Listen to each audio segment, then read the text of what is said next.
Miguel, ¿cómo estás? Gracias, buenas tardes. Joaquín, muy buenas tardes. Un saludo a todo el auditorio y gracias por permitirme esta posibilidad de platicar un poquito de ese encuentro que fue muy importante, yo creo, para el presente y el futuro de la relación con Estados Unidos. A ver, cuéntame por qué.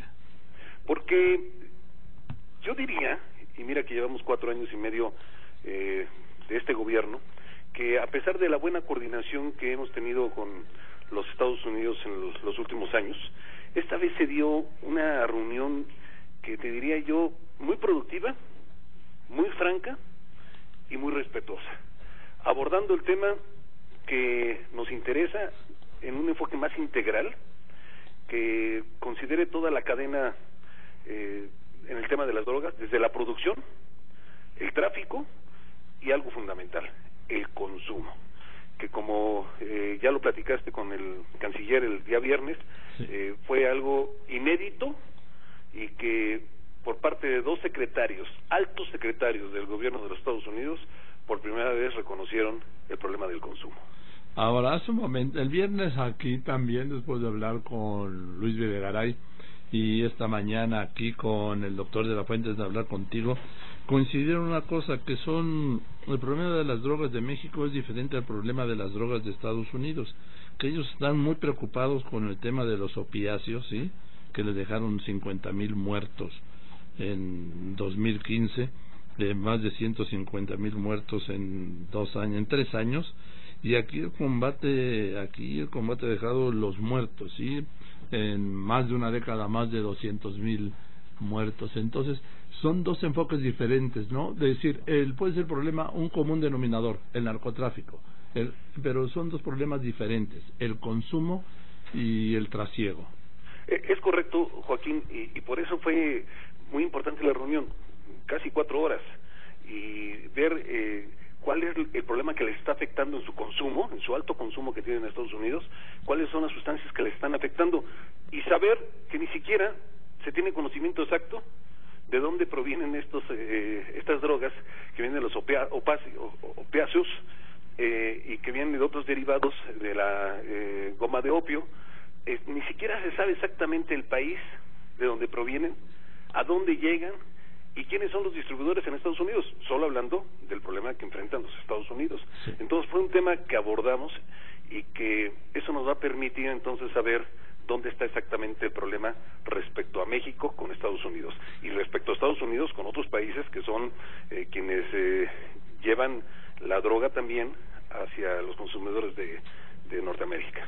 Ahora, ¿qué percibiste? Porque aquí la embajadora de Roberta Jacobson, en una reunión que hubo, un foro sobre el tema del fentanilo, que ya es de uno de los principales casos de la muerte de drogas en Estados Unidos, dijo que había que duplicar la lucha contra el combate a las drogas, y pues se duplica, no sé, yo no alcancé a entender qué significa duplicar, sino yo entendería que lo que hace falta es mayor colaboración, ¿no?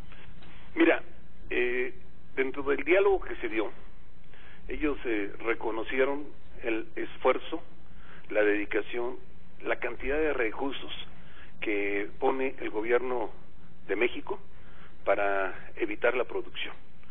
Pero, ¿de qué sirve estar haciendo todo este esfuerzo si no se hace nada en donde se consume? Claro. Como una empresa, si hay consumo, hay demanda y por lo tanto hay producción. Y si la producción no viene de México, tendrá que venir de otros países, como saben, ellos sí lo reconocen. Permíteme no citarte de otros países que llevan la droga a los Estados Unidos, que son conocidos. Uh-huh. Entonces, si no se ve de manera integral, si solamente se piensa que es el combate, que hay que erradicar los sembradíos, eso no nos va a solucionar, Joaquín. Tenemos que ir más a fondo, ellos tienen que hacer sus propias acciones. Mira, si ellos en esta coordinación de la que tú hablas, y tienes toda la razón, no ven el flujo de los recursos, el dinero en su mayoría es cash, el recurso que ellos tienen que ver cómo son sus procesos de lavado de dinero. Ellos tienen que darse cuenta dónde están. Permíteme un momento, despido la transmisión en Telefórmula, continuamos por supuesto en Radio Fórmula en todo el país. Sí, el tema del dinero es fundamental, ¿por qué? Porque el dinero se lava en los circuitos financieros de Estados Unidos. Sí, y ellos tienen procesos muy importantes, que nosotros necesitamos saber cómo lo logran, cómo hacen el lavado de dinero y cómo se da también ese proceso en el que regresan dinero a algunos grupos de la delincuencia organizada en México y armas, que es otro de los temas que platicamos. Entonces, no solo es erradicación, no solamente es enfrentar a los delincuentes, hemos detenido a los más importantes que ellos mismos perseguían, pero eso no es suficiente. Necesitamos ver toda la cadena, necesitamos ver de manera integral, quiero reiterarlo, y así es como entonces vamos a poderlo combatir y verdaderamente vamos a poder avanzar. Si no, va a ser, y perdón la expresión, de nunca acabar, si es que no se ve integralmente el problema. Ahora déjame preguntarte una cosa. Estoy hablando con el secretario de Gobernación, Miguel Ángel Osorio Chong. Yo escucho voces, tú también las has escuchado, que de repente me da la impresión que estarían a favor de no detener a los jefes del crimen organizado porque afirman que esas capturas lo que provocan es una lucha interna y más muertes. Mira, sí provocan una lucha interna, pero no creo que la solución sea dejarlos que se sigan empoderando, sigan territorialmente amasando no solamente fortuna, sino también viendo cooptar a las agrupaciones de seguridad. No, yo creo que dar estos golpes son fundamentales. Nos han permitido avanzar, saber más de estas agrupaciones, saber cómo mueven logísticamente la droga, cómo lo mueven en empresas. Todo esto sí nos ha permitido avanzar. Yo no estoy de acuerdo en que debamos de dejarlos, todo lo contrario, o a quienes pensaron en llegar a acuerdos con ellos, de ninguna manera. Hay que combatirlos y que el imperio de la ley esté por encima de lo que vienen realizando. Yo opino lo mismo. Yo creo que deben estar en la cárcel y no en la calle, porque tampoco es un buen argumento de que pues no hay que detenerlos para que no haya lucha interna y externa por el poder, ¿no? Sí, y además vivimos otros tiempos. Mira, antes se concentraba el poder en una o dos organizaciones, después avanzaron a más de 6 organizaciones, se les ha descabezado prácticamente a todas, pero desde antes de que se lograra la aprehensión de estas cabecillas, ya se daban enfrentamientos. Digo, las cabecillas han sido detenidas en los últimos 4 años. Antes de hace 4 años, el enfrentamiento entre ellas se daba todos los días. Entonces, yo nunca estaré de acuerdo en que hay que dejarlos, todo lo contrario, hay que aprenderlos. Ahora dime, estuviste en Reynosa encabezando la reunión del Gabinete de Seguridad después de esos 30 días horribles y luego todavía se fue también el Gabinete de Seguridad, bueno, fueron a la reunión, claro, y todavía hubo otra jornada violenta. Vamos a entender, Miguel.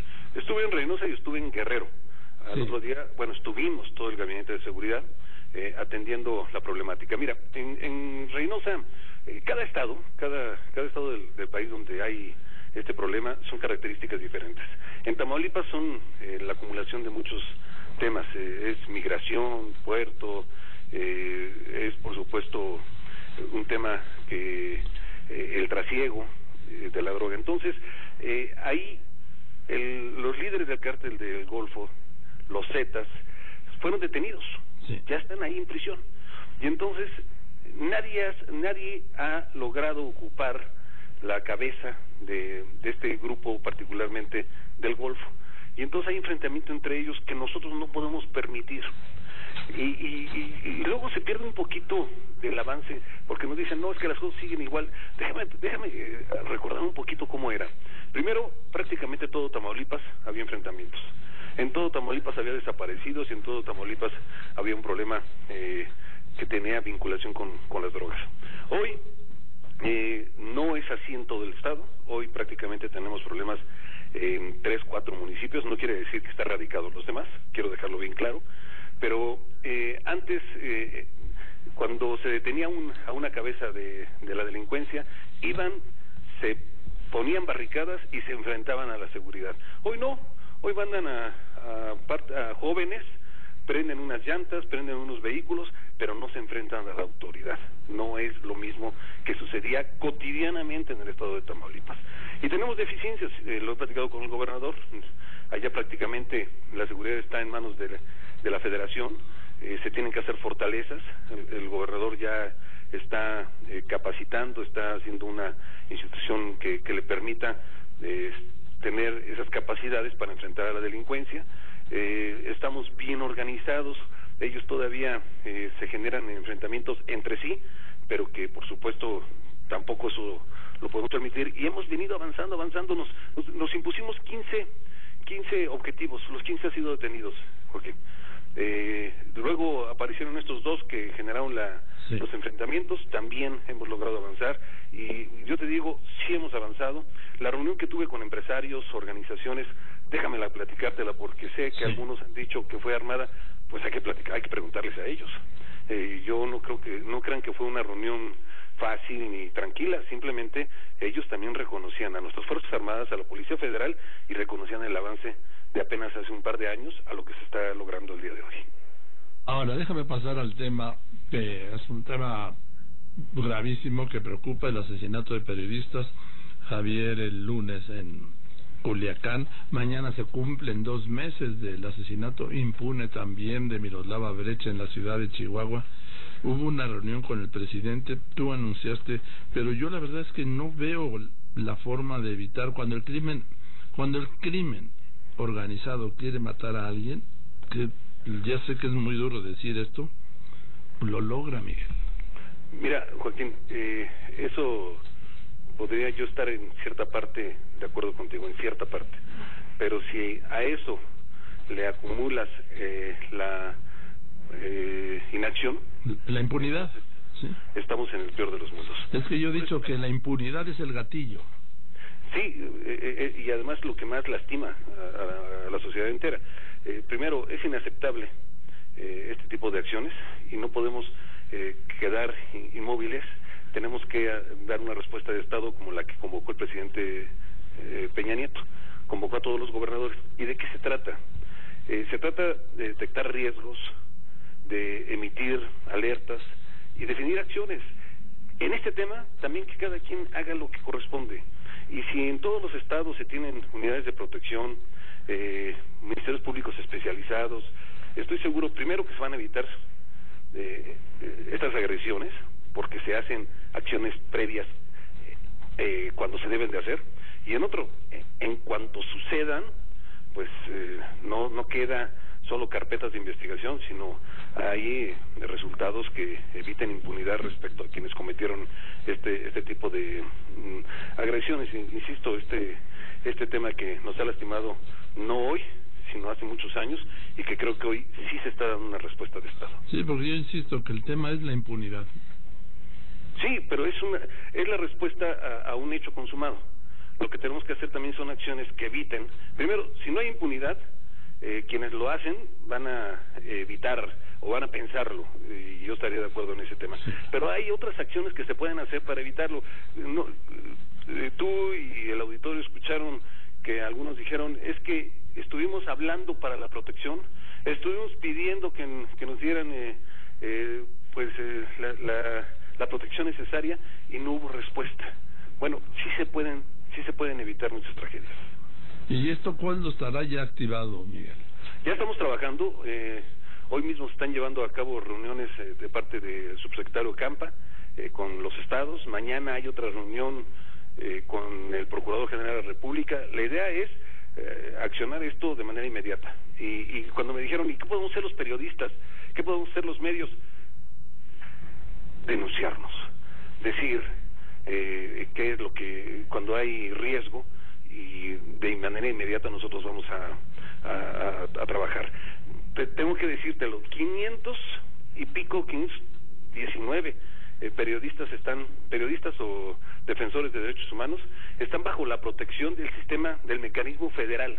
Ya en este momento están en esta protección, y lo que tenemos que hacer es que también en lo local suceda lo mismo. Déjame cambiarte de tema, Miguel. Ayer te lo doy como un referente, parece que le lleva a Tamaulipas, este tormentón contornado allí en Nuevo Laredo, que pues ha cerrado el puente por el que se mueve el 40% de las exportaciones de México a través de Tamaulipas. Viene, me decían los especialistas, una temporada especialmente dura, y contra la naturaleza, pues ya lo dijo el almirante, ¿no? Nos derrotaron los elementos. Bueno, déjame decirte, sí es correcto, cada vez pareciera más fuerte la embestida de los fenómenos naturales, pero creo que se pueden hacer acciones importantes para salvar vidas, si también los órdenes de gobierno actúen con responsabilidad. Y bueno, dicho sea de paso, no por nada se va a hacer una reunión mundial, una reunión que van a estar presentes más de 180 países, el número exacto no lo recuerdo, pero más de 180 países en una plataforma global para la reducción de riesgos de desastres. Va a estar en Cancún, va a ser a partir del miércoles, va a durar hasta el viernes, y se van a tomar acuerdos. Es la primera vez que sale de su sede y se van a tomar acuerdos muy importantes. Sí se pueden tomar acciones para evitar pérdida de vidas, y incluso para evitar mayor afectación a infraestructura. Bien, Miguel, déjame retomar entonces, hay un tema central que es, yo a lo largo de los años he visto una cosa, que los gobernadores hacen a un lado y dicen, eso es un asunto federal. Y por ejemplo, el tema de los penales estatales, Miguel, es una situación de crisis, pero de hace años. Es una crisis histórica en donde la mayoría de los penales están controlados por el autogobierno, por los delincuentes. Tuvieron la reunión los gobernadores de la CONAGO. Sí. Ahí ya les llevamos todo un diagnóstico en tema de materia de seguridad a nivel local, a nivel estatal, y dentro de ello iba por supuesto lo de los penales. Les ofrecimos todo el apoyo y todo el respaldo, primero para hacer revisiones, para entrar, para cambiar a reos de alta peligrosidad, llevarlos a penales federales, siempre y cuando los jueces nos los permitan, por supuesto. Ahí está otro caso del viernes, que otro juez impidió el traslado de un delincuente de altísima peligrosidad, le dio un amparo. Sí, bueno, ahí tenemos que trabajar mucho nosotros, junto con los estados, para lograr que se nos autoricen estos cambios de penales, solamente por la seguridad de los demás reos y por supuesto por la seguridad del país, y por supuesto que se hagan bien las inversiones. Creo que hay conciencia de que no podemos seguir pasando los días y no hacer las inversiones que correspondan, Joaquín. Bien, dime una cosa más, estamos este domingo en 8 son las elecciones, Estado de México, que es la joya de la corona, Nayarit, sí, Coahuila, y las olvidadas, que son las municipales de Veracruz. ¿Cómo lo estás viendo? Pues ni tanto, yo veo en Veracruz que también hay una competencia importante. Sí, pero digo que son como olvidadas del resto del país, vamos. Sí, claro, porque además hay elecciones de estados verdaderamente importantes, y los tres lo son: Coahuila, Nayarit y Estado de México. Creo que ya como son todas las elecciones en México y en el mundo, van a ser muy competidas, van a ser tal vez con márgenes pequeños algunas de ellas, y lo importante es el respeto al resultado. Lo importante es el comportamiento que se tenga de los partidos políticos a la decisión de los electores, y el respeto a las instituciones, para que no regresemos a temas que no nos permiten avanzar como país. El respeto al resultado de todos, absolutamente de todos, no solamente de los que ganan, sino también de los que pierden, nos va a permitir avanzar democráticamente en el país. Ya tanto Morena, Ricardo Anaya, como Morena, Andrés Manuel López Obrador, como el PAN, Ricardo Anaya, están hablando de una elección de Estado y fraudulenta en el Estado de México. Pues yo creo que para eso hay el tribunal, tanto local como federal, para poder, y hay también una fiscalía especial, para que todo lo que se pueda probar se actúe conforme a derecho, y no regresemos a aquellos tiempos, insisto, en los que pues no había quien castigara acciones al margen de la ley. Entonces, pues hoy pueden ser discursos, mañana, hoy mismo se pueden probar, y a partir de ello pues se tiene que actuar. Entonces, creo que lo que hay que invitar es a la participación, hay que invitar a que la sociedad sea actor fundamental, y no sean los partidos políticos, sino los ciudadanos los que decidan. Miguel, te aprecio mucho la confianza de contestarme el teléfono esta tarde. Todo lo contrario. Un abrazo, Joaquín. Muchas gracias. Pues muy bien. El secretario de Gobernación, Miguel Ángel Osorio Chong.